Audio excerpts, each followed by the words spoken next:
Hello, everybody, and welcome to another exciting, fun-filled, expeditious episode of Radiorama, where, as the name implies, I show you how to work on radios and other exciting electrical things that run on glowing vacuum tubes from the 1930s, maybe till the 1960s. And today, we have an unfamiliar brand and model to me, at least.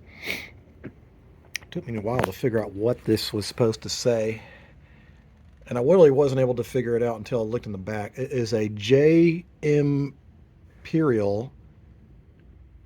stereo system. It's German, and it is, even though it's here in the US, it was obviously sold for the German domestic market, because on off is Aus and UKW is FM. Lying, that's for having, cutting out all the bass and treble for spoken word. And since everything is German, it probably wasn't intended for sale here. I've never seen this brand before. Jmperial Stereo Concert True Capri. I think mit means with. Imperial Chassis Vola Stereo 612.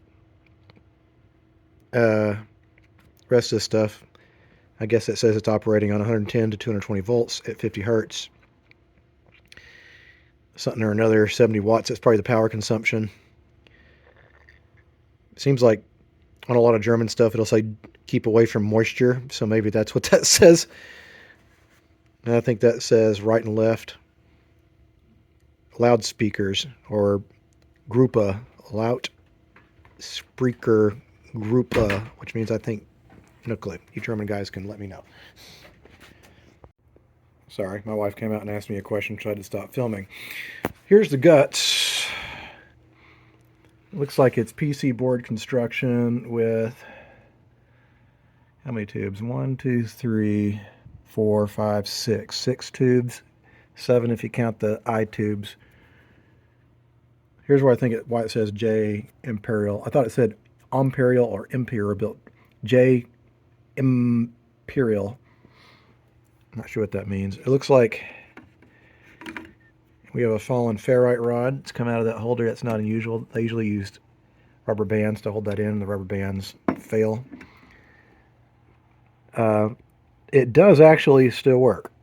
We brought it up slowly yesterday to see what it would do, and it works okay, but certainly deserves to be taken apart and gone through. And I'm hoping, it looks like this is just dusty. So if I just take that out, I should be able to clean that up.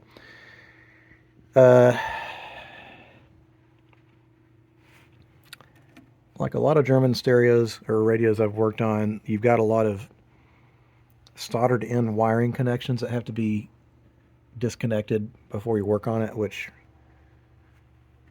it's an interesting but annoying way to construct things versus removing 4 bolts and taking the whole thing out. But you see all this stuff, like, look at it. This is all individually wired in stuff, and who knows where is this going? That's phonograph probably. Phonograph probably isn't going to work, because if it's 50 hertz, it's not going to work here, because we have 60, so it's going to play, I can't remember, too fast or too slow. This is tape play. Well, that could be extra speakers, maybe. No, that looks definitely like input. Those look like speaker outputs. These are probably inputs for tape, because this is the Euro standard that you find versus the RCAs you find in the US. They both have their pluses and minuses. That's the power transformer. This is the safety fuse. So the best thing to do when you see something like this is to take pictures and mark it, because when you get it back together again, you will forget. And you don't want to mess this up, because you could be wiring something to 120 volts and not know it. And likewise, I just want to make sure that anything, that's the power cord, so that's not a problem.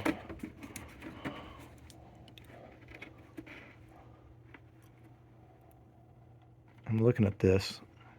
Let me look down in the cabinet here.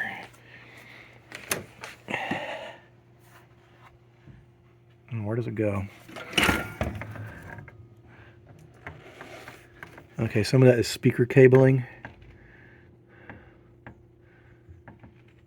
is this down here? I can't even see what that is. Looks like it's a diagram.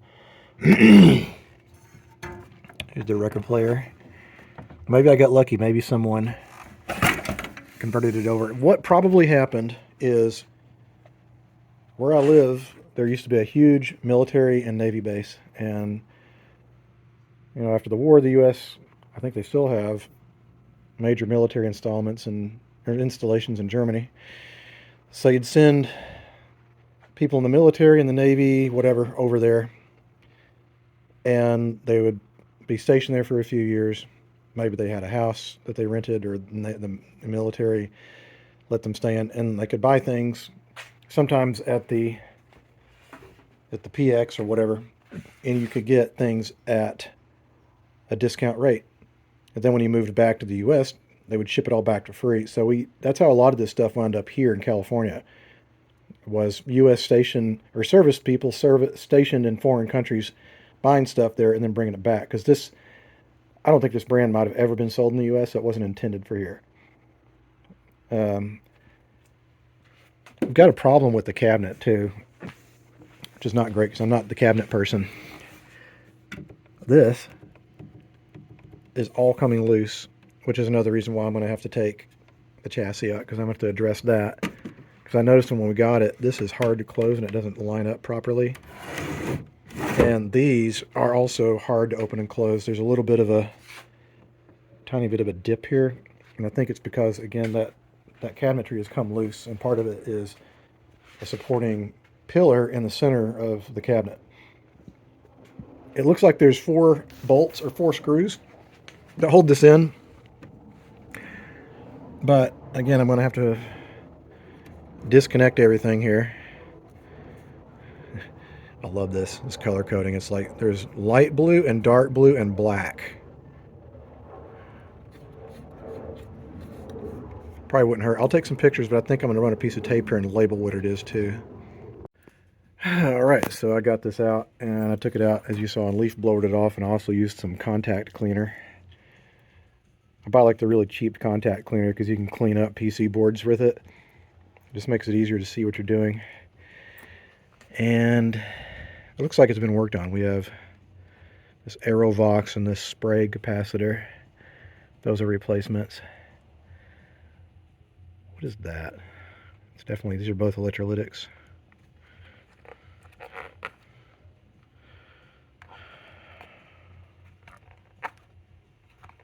$50 working volts. But what's the capacitance? 2 microfarads. Okay. We have 2 electrolytics here, 50 microfarads each.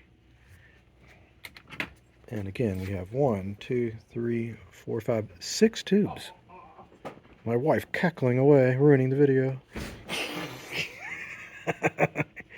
Sorry. Anyway, I'm hoping, I've seen these before in a similar period. What brand was it? Philips. And it was a plastic film cap. So definitely these 2 electrolytics, they need to be replaced. Don't know about these guys. I'm going to flip it over, see if there's any way I can at least hook up my cap checker. Okay, so here is the underside. It's definitely much later construction as far as PC boards go. This might even be in the 60s. I know some of the German manufacturers made tube stuff real late, you know, like in mid-60s, even late 60s. Again, these are the 2 electrolytics. And what I'm going to assume here is that these 3 are probably the ground, and that's the positive. There's one right next to it too, so we have, again, like 1, 2, 3.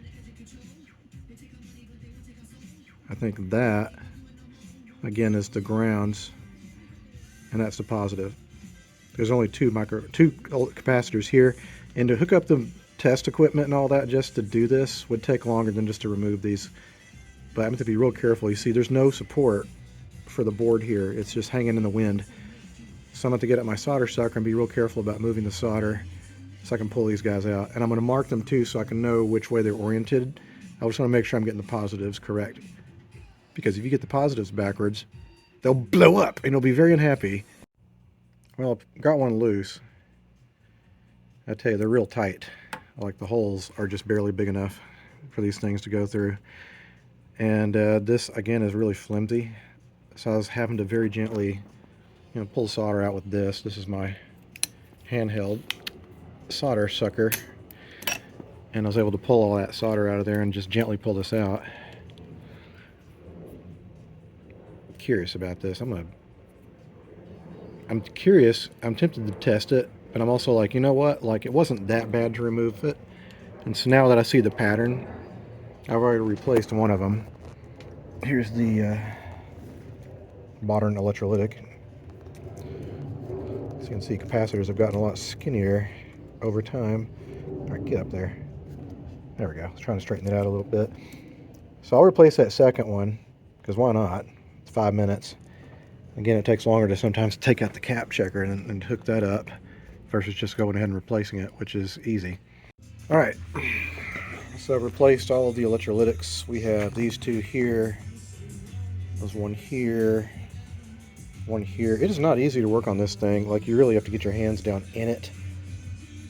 You have to kind of have it, I had to have it sitting like this so I could kind of feel around on top so I could pull, and you'd have to I'd have to continue to look up and down to kind of get my bearings about where these things were located, because it's such a big chassis and you can't just flip it over very easily.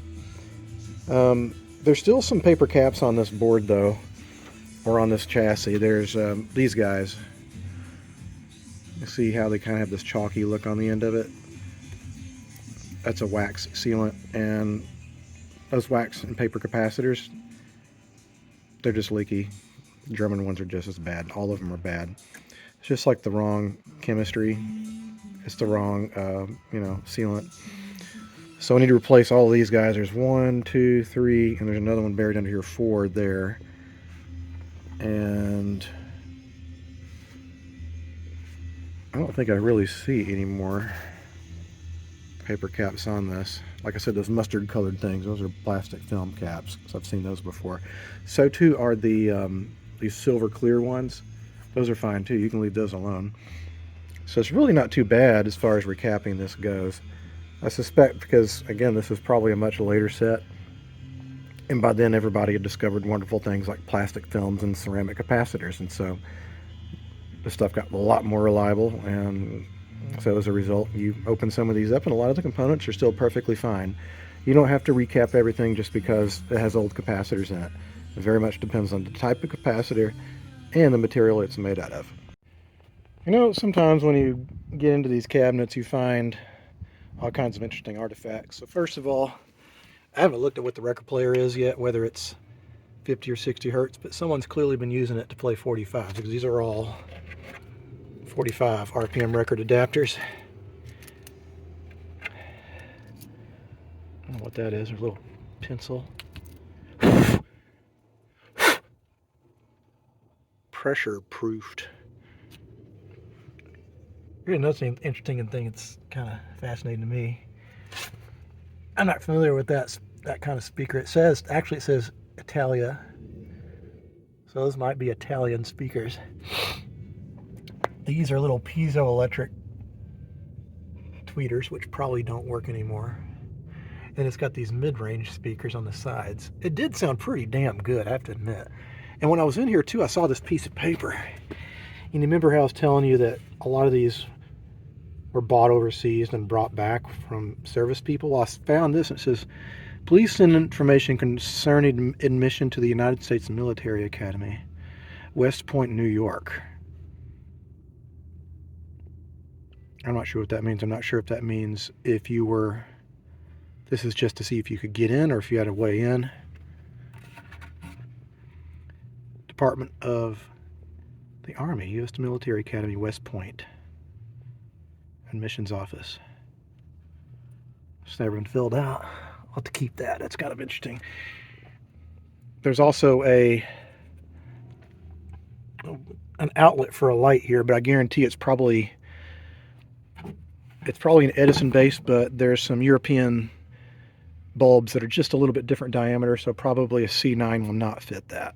I'm going to put all this away before I lose it. And I think if I remove this screw and that screw over here, this whole thing will slide out maybe. Maybe that's not supposed to happen. That seems really weird. It's interesting how you can tell in Europe they had a problem sometimes with wood. The quality of the veneer and the wood here is just, it's pretty atrocious. Lautspeakerslotplan. I'm guessing that's indicating how the speakers are wired. So we have 4.5 ohms in the front. Schwartz is red. Blau, I'm assuming it's blue. Howl blue, I'm guessing that's light or dark blue. Gelb, it's green. I only know this because I've worked on enough of these, and I'm probably wrong. Balance, something or another. That's probably on the chassis, obviously. I also noticed there's this socket here, and I saw this, where is it? This light bulb was down in there. That's just a regular 6.3 whatever light bulb, and that was coming out the chassis. That's probably a 6.3. It's hooking up to the 6.3 filament, winding on the what am I talking about? On the chassis, on the transformer. That's obviously a little light switch to turn that guy off and on. I sure hope that it fits a C9, but I doubt it. All right, well, sure enough, that thing right there, there's 2 screws in it, and you just pull those out, and you can slide the whole shebang out. The other thing is I took out the record player, and it says it's 50 or 60 hertz. And I'm not an engineer. I'm not sure how that's possible, but I guess it is. Now that I can access this better, this side is glued in. This side is coming loose, and I'm not going to demonstrate that more because I don't want to make this worse. But what needs to happen is this needs to be re-glued to this, and the problem is like all of this interior shows, because at first I thought, well, I could just drive screws through this. But I think what I'm going to do is see if I have any angle brackets, and I'll put one up here and one over here, and then I'm going to flip this on its front, and I'm going to pull this back with a screwdriver and just, I'll show you. I use a piece of paper and some wood glue, but I need to get glue in here and I need to clamp it up. All right, so here I have my special woodworking screwdrivers. And what I did is I just pried this back a little bit, and I got this new glue the other day. I'm really bad at my glue. It's not even open yet. All right, hold on. That, folks, is why I have like no watchers of this channel, but I don't care. All right, so what I'm gonna do is I'm just gonna dribble, not just dribble, but put a lot of glue down in there. And I just wanna let that drain down in there. Don't worry, I'll get the excess out.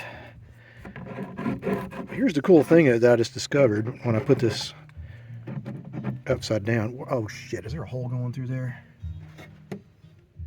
Yeah, oh well, it doesn't matter. So I'll let that soak in there for a minute, then I'll pull these out. And the cool thing is that the weight of this pushing it forward, like you see, it's all the way down, even though, never mind, I need to get those out of there. But this door was shutting correctly. So I'm going to pull these, see if there's any glue coming out through the front here. There's a piece of trim over that, so I wouldn't see it. So let me put a little more glue in there. Tell you what, it ain't just eggs, it's getting expensive. Wood glue is also pretty expensive. It's all these things we took for granted that now cost a fortune, but you know, it's a global economy. All I know is I'm tired of people arguing and squabbling and, you know, bitching about things that really, in the grand scheme of things, are not that big of a deal. I don't know. All right, let me pull these guys out. And what I think I can feel the glue is coming out of the front here, so I'm going to have to definitely clean that off. I think what I'm going to do first is I'm going to clamp this. Then I'll need to flip this up so I can get that glue off of here so it doesn't make a mess out of the finish. But now I know it's going all the way through and that'll hold real good. Alright, well, I guess the stereo is going to keep on walking down the driveway. But I got this all secured back together again, and the other thing I found out was that there was actually screws coming in from the side here, and I tightened those up too. I think this thing is not the most structurally sound design, and as a result a lot of things have just worked loose. Like the slides for the chassis, those are coming loose, so I'm going to take that off and put wood glue underneath it. This one seems like it's still holding fine, and I'm just going to look around for any sort of weak points in this. So I want to make sure that it's good and solid. I think it's just some of the hardware's come loose and that's caused some things to shift. Alrighty, so we've got everything kind of structurally sound in this thing. So now what I want to do is clean the grill cloth. It doesn't look so great. Also, it's bowing right there because it's come loose. So I think I'll clean it, then I need to once again flip it up and re-tighten that so this is straight versus bowed in. I'm going to do something I haven't done before, which is I'm going to gently spray the cloth with a little bit of stain remover for clothing, and then I'm going to try to blot it up with some warm water and a clean cloth. Okay, so it's a little wet, but I did manage to clean a lot of those stains off. Not completely, but you know what? Sometimes it's okay for things to look a little old, because it is old. I also was able to secure the entire back, the entire speaker panel. In fact, I replaced most of the screws that were holding it in, and I also applied glue underneath this. I tightened up all the bolts on the speakers because I don't want any of this to rattle. And so now what I'm going to do is I noticed one piece of the trim here is coming up, so I'm going to use some Lexel and a little alcohol to clean up the excess. And after that it's going to be on to cleaning the cabinet. I've already initially cleaned it, but I'm going to clean it a second time. The finish is actually in pretty good shape, but at first I'm going to clean it, and then we're going to apply some oils, waxes, and cleaners to kind of bring it back. Alright, well, what I'm going to do now is just clean the finish a little bit. This is probably just people's fingerprints and stuff from leaning over to change the channel. Again, I'm going to use a little bit of a spraying the car more than I'm spraying the radio. Just going to clean it up, apply this mixture of what am I trying to say here? Mixture of basically clothes cleaner, laundry detergent. Cat's got my tongue today, guys. I'm sorry. I swear to God. I'm just going to soak that, let it sit for just a second, and then I'll go over it with some warm water, and it needs to dry real quick. Okay, well, the finish is cleaned up, and you can see like it looks more uniform. You don't have some of that filth. But the finish is a little dry, so I'm going to go over it with several applications of different products. I'm going to start with Old English Light. Don't be afraid to put a ton on it. This will be followed up with a kind of a mixture hard beeswax and lemon oil and orange oil. And that'll generally rejuvenate, kind of a dried out finish, because the finish is actually in pretty good shape on it. It just needs to be, cleaned up a little. Okay, so I succeeded in basically soaking the crap out of that and the doors. I'm going to let that sit here for maybe an hour or so for that to soak in, then I'll go on to the next application of the next furniture product. And since I'm kind of in a cleaning mood, I'm also going to clean up the pretty looking stuff on the front of the chassis. I'm going to take the knobs off, clean the glass, clean all the piano keys, and I'm probably going to replace the pilot lights, because why not? I think the ones that are in it are good, but they've been in there for 60 years and they probably should be replaced. Or not, I don't know. So I'll do that, and then I believe it'll be time to add the second layer of wax to the cabinet, and then I'll resume working on electronics. Alright, I do want to give credit where credit is due. This is pretty ingenious. The way they're holding the dog glass on is they've got this spring-loaded thing. You pull up on it, you can just pull the glass out. That probably makes for changing the bulbs a lot easier, and also, for my purposes, I can clean behind and in front of the glass. Okay, so I took the glass off. Don't ask me why I'm doing this, but I decided that for once I was going to really take my time on doing detailed cleaning, so really cleaning up everything inside the cabinet, the chassis, outside the chassis, everything. I want to get this as clean as it possibly can be. I do like this. This is cool. That makes it way easier for changing the eye-tube, because I mean you can see it'd be pretty difficult to access from behind like that. Before I close this up, I'm going to make sure anything that moves is lubricated. And there's 2 flywheels on here, these cast iron things, and I'm using Zoom spout oil. And you just want to don't put a whole lot on, but just a little bit so that when it spins, this feels nicer. This also spins, so we'll put a little bit there. And likewise a little bit here. And we'll touch up all the little pulleys. You don't want to put a lot because that'll just collect dust. In fact, I'll probably wipe off anything that's excess after this.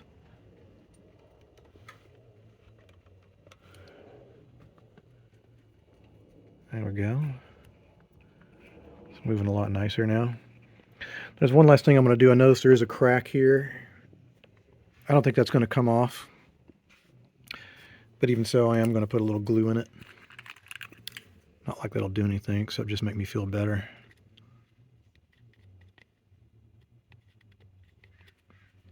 There we go. Now, I'm going to flip this glass back over and clean it up real good.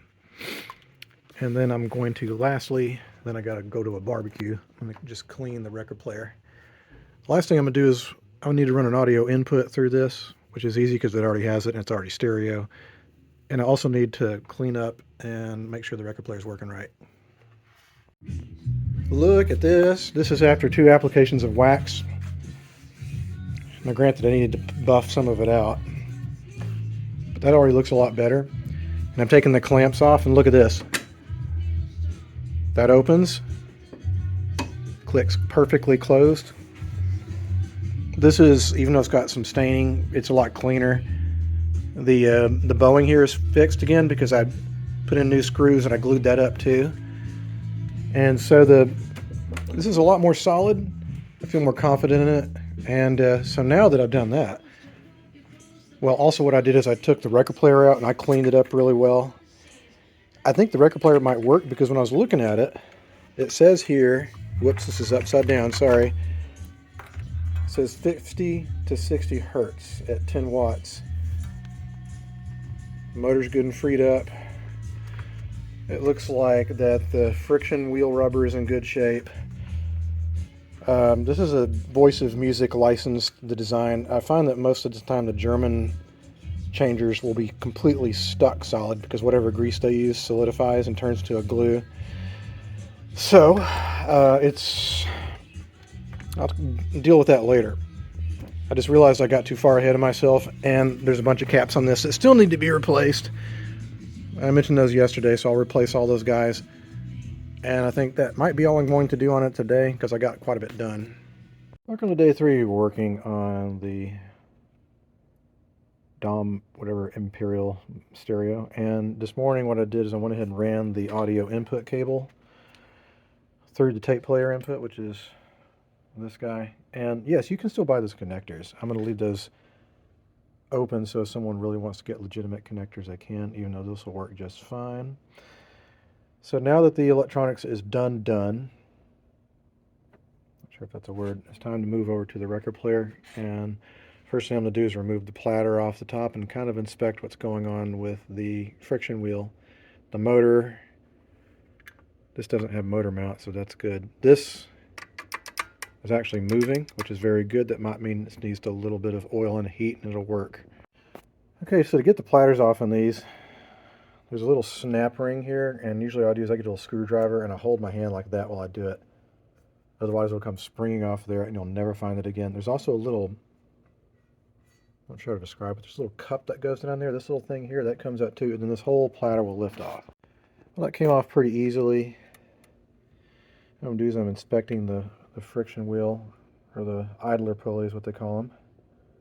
And the rubber's still pretty soft. That's good. It's just a little slick. That's okay. That just needs to be kind of scuffed up a little bit. Likewise, what also needs to happen is that is the top to the main drive gear, which is there with the little teeth on it, and that's what drives the changer mechanism. I'm hoping I can just loosen it up without having to take it apart. These things, if you bend even the smallest piece, it won't work right as far as the changer mechanism goes. The last one of these, I could never get it to work right. Ironic, admittedly, because I'm not a record player specialist, and what I did is I just made it on a manual record player without the changer, but I try to get the changers to work because they are really cool when they work right.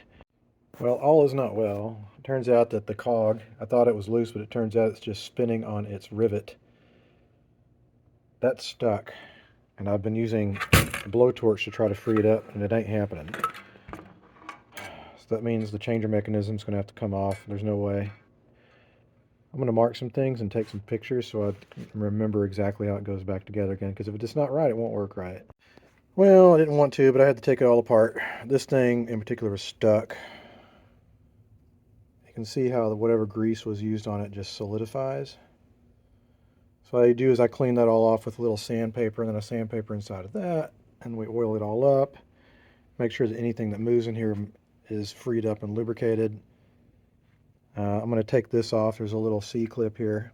Make sure do not get oil on that. So I'm going to clean that up.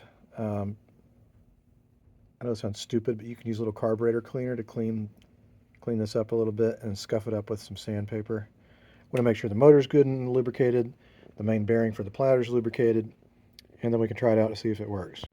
Okay, so I did clean up and roughen up the idler wheel. What I did is you can kind of hold it here against the motor, which is, you can see it's spinning very smoothly, and you can sandpaper it about like, I don't know if I can do it while doing it one-handed.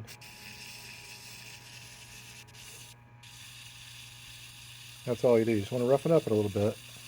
Don't worry, you're not going to affect the speed. And it's just going to make it grip a lot better. And I can tell too that the stepper, now granted it doesn't have the platter, which would keep it from going all the way over there, but the stepper adjustment's working just fine, so you can go from 78, 45, 33, and even 16. So now that we've got that working, it's time to do some reassembly on the rest of the changer Mac. Alright, this is where it plays to take lots of pictures. So I did, and I got kind of confused for a minute. I looked at my pictures again. These have to be put back together absolutely correctly. It's basically a clockwork mechanism. You get one piece out of alignment, or you get one piece installed wrong, it ain't going to work right. In fact, I'm looking at that piece, and that's not properly aligned. But basically, you want everything to move very smoothly, which that definitely feels like it. Let's see. Yeah, you especially want that bearing there. That really needs to be very, very loose, and you don't want to over lubricate stuff. I'm just going to just touch that up a little bit. Anything you can do to make this turn easier is going to make it smoother. So now that we've kind of got this all put back together again, I think it's time to actually hook it up to power and see if it'll cycle. Alright, truth time. Will it actually... Uh-oh, it got stuck immediately. Yeah, something's not moving.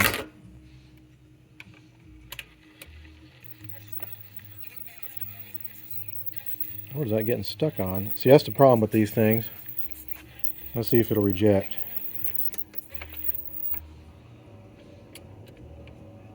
What is it getting stuck on right here? Put it on 78 and try cycling it, see if I can.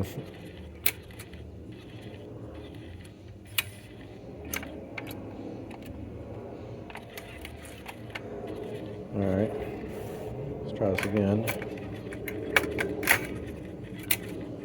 Alright. This is what I got. This you do not want to do with your precious record collection. This is a ratty version of Rudolph the Red-Nosed Reindeer with a big scratch in it.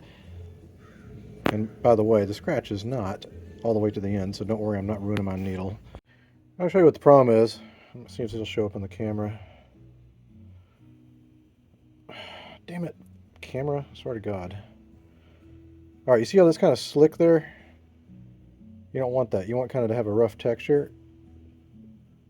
So that's kind of what you want, more like that. And what I do is I get my sandpaper and I'll sand it like kind of at a 45-degree angle, so it's just going all the way across. That way, when it goes up against that spindle, like, you're going to get a maximum grip area. And what I also do is I gently kind of sand that spindle a little bit, again, so you'll have two good friction points, because this whole thing's driven by friction, and probably the reason it was slowing down a little bit is because it was too slick. Okay, let's try that again. Power up, and then we'll do the cycle. And that's going up. That's where it was slowing down right there.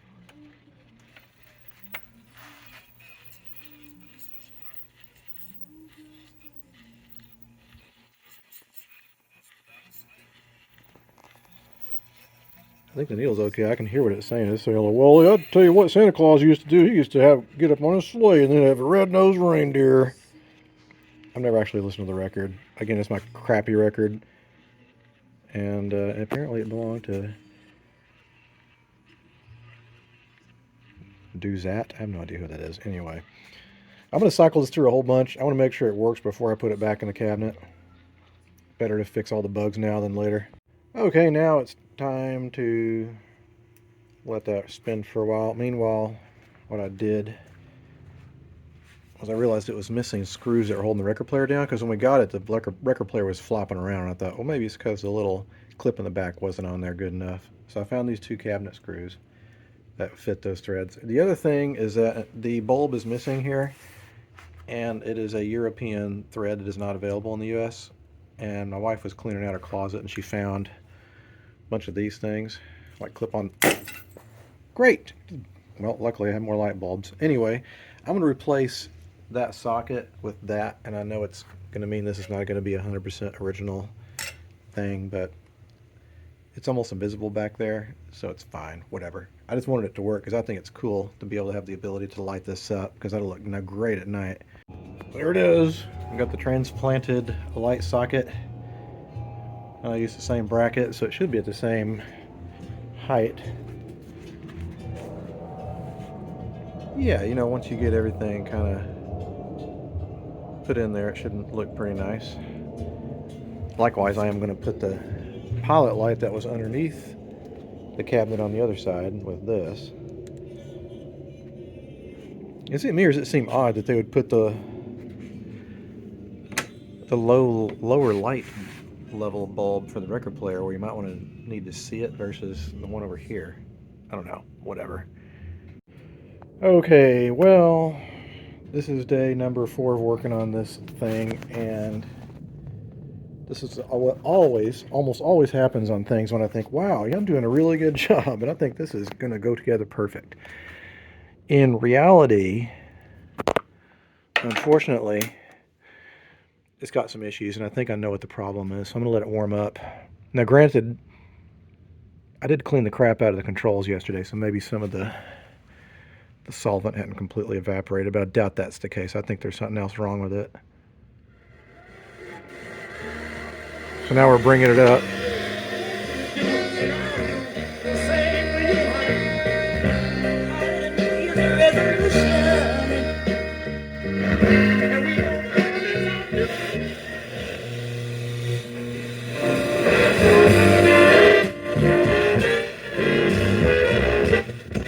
And so there's an enormous amount of research that's been done. There's a book by Jeffrey Levin that came out this past year.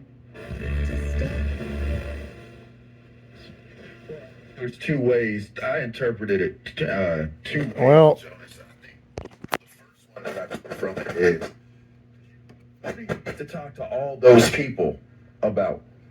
Like, if the man wants to go out there and play, and you know, let me try something else. It could be because it's cooler outside today, but it was making a staticky noise, so I'm going to let it run and see if the problem presents itself. Okay, here's what it's doing. You hear that crackling noise?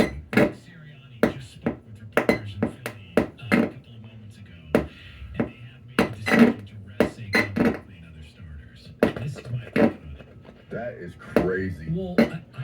And it's pretty consistent. It's a very special record that's been standing for a very long time by a great player. You try to do what's best for the team. When the buy was how guys are feeling, when the buy was gone, how guys are feeling, our goals are.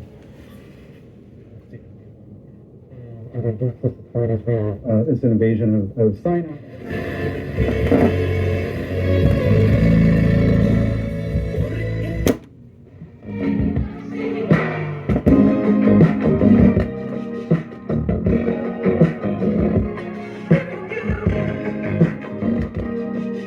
Okay, I know what the problem is, and it's going to require getting the chassis back out again. You know, it's a setback, but this is why we do this. We want to make sure that it's working right.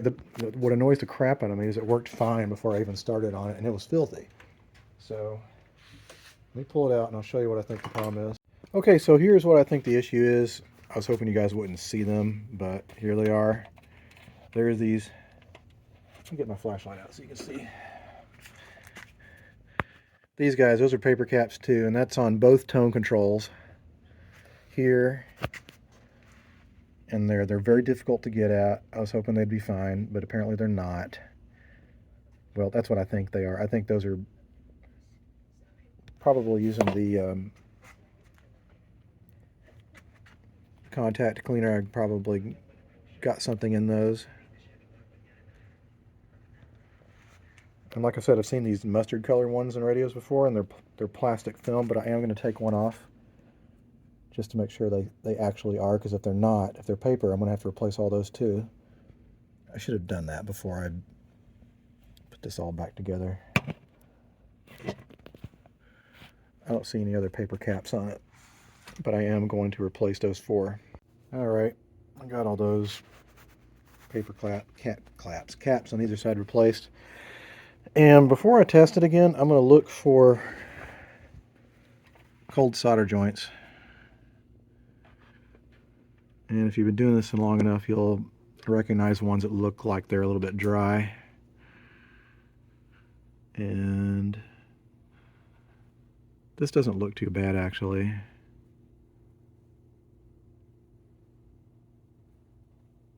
Yeah, this is pretty solid. I wouldn't worry too much about it.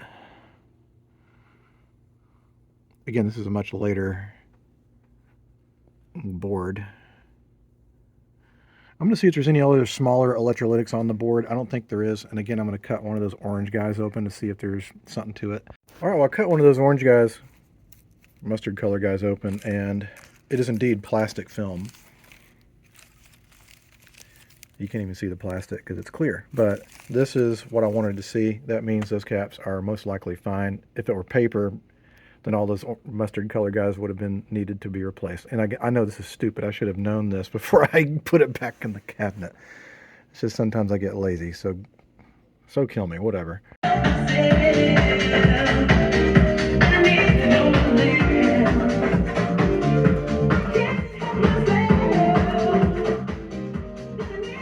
So indeed, those caps were bad.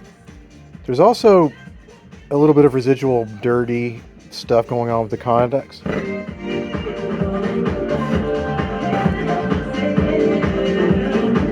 But it does sound pretty damn good.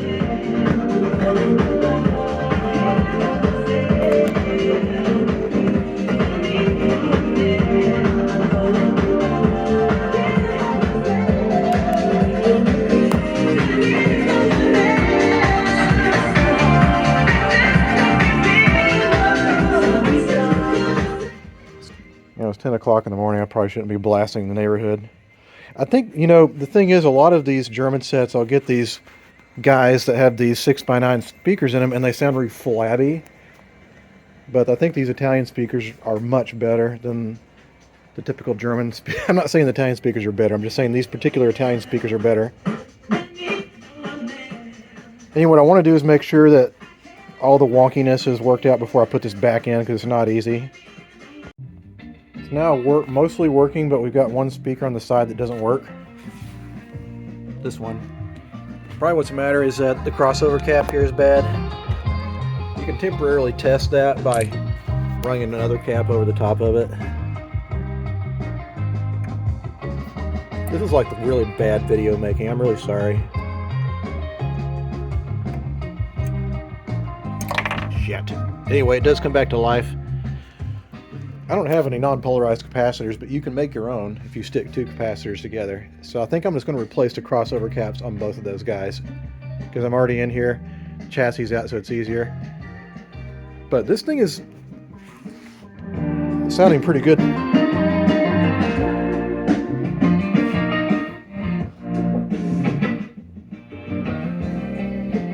All right, let me replace those crossover caps. All right, that guy is fixed.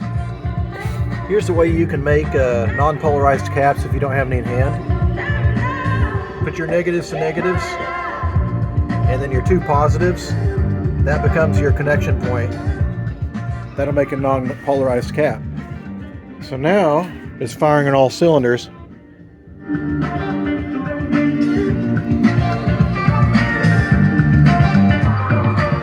And what's nice, no rattles. So that's going to make for a nice listening experience. I think now that it's been running pretty reliably, I can probably go ahead and put that chassis back in. And I want to make sure the record player works. The light works. We have a little switch here. Oh, wait a minute. That's not connected back to the chassis. It was working. You just had to believe me. But anyway, that's a lot. Last night when I tried this, I was so disappointed. I was like, what did I do? And I wasn't finished yet. And it really does, you know, it comes back and bites you in the ass. So those capacitors, it was also just some dirty contacts. It's okay. Sometimes you have to fix the remaining problems of something that's been out of service for a while. Okay, I put it all back together again. I've actually been having it play for about 45 minutes. And it does sound pretty good.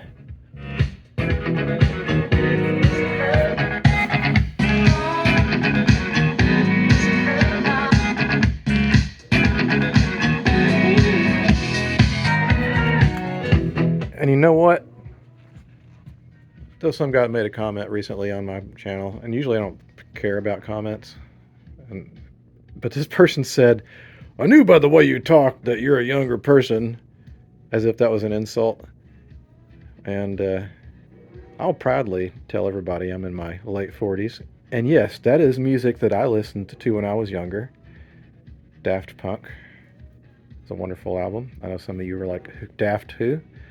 But yeah, so yeah, I am a younger person, even though being in my late 40s doesn't seem to be young. But there it is.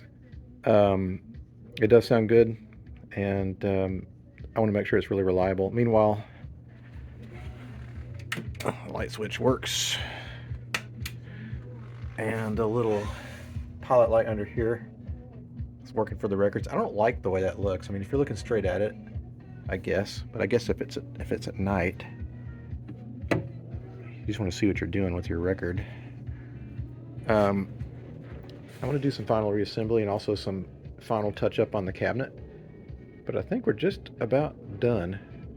But if you've bore with me so far, then I appreciate it, because I know this has been kind of a disastrous episode so far. I turned away because I thought you were the problem. Tried to forget until I hit the bottom. But when I faced you in my blank confusion, I realized you weren't wrong. It was a mere illusion. It really didn't make sense just to leave it. Okay, welcome to day 5 working on the stereo. And I thought I was going to be done yesterday, but the problem I ran into wasn't really a problem, is that the upper plastic track for the doors was coming off. And I wound up re-gluing it, and it's been sitting overnight. And I put these old socks on top of these things so I don't scratch the surface, but it should be good and solidly glued back up there, so now I can put the doors back in.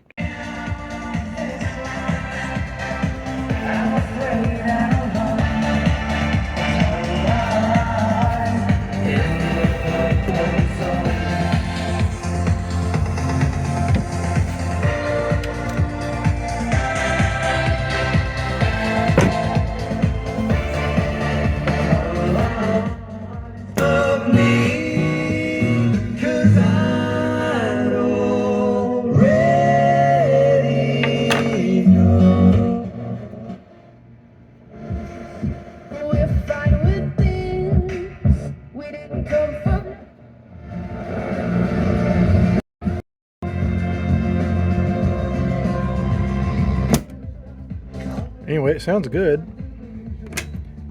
The spinning record player, I have to put a record on that to demonstrate that. One day you'll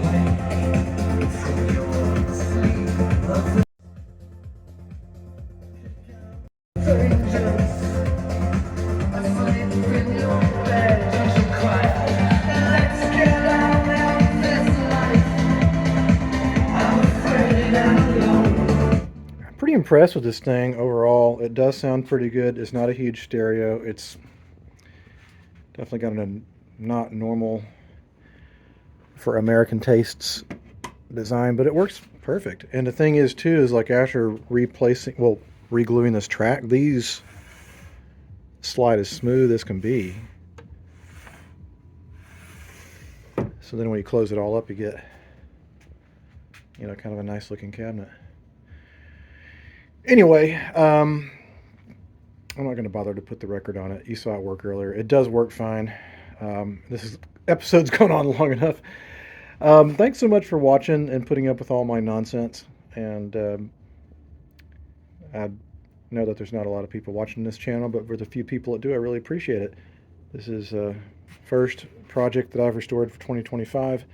I think it'll make someone happy. In the meantime, I'm going to let it play for a few days in the garage before I decide to take it back to the museum, because if something's going to happen, I'd rather it happen here in my garage where I can fix it easily versus it being in someone else's house and then have to be called to go fix it there without knowing, you know. Anyway, I'll see you guys next time. Bye-bye.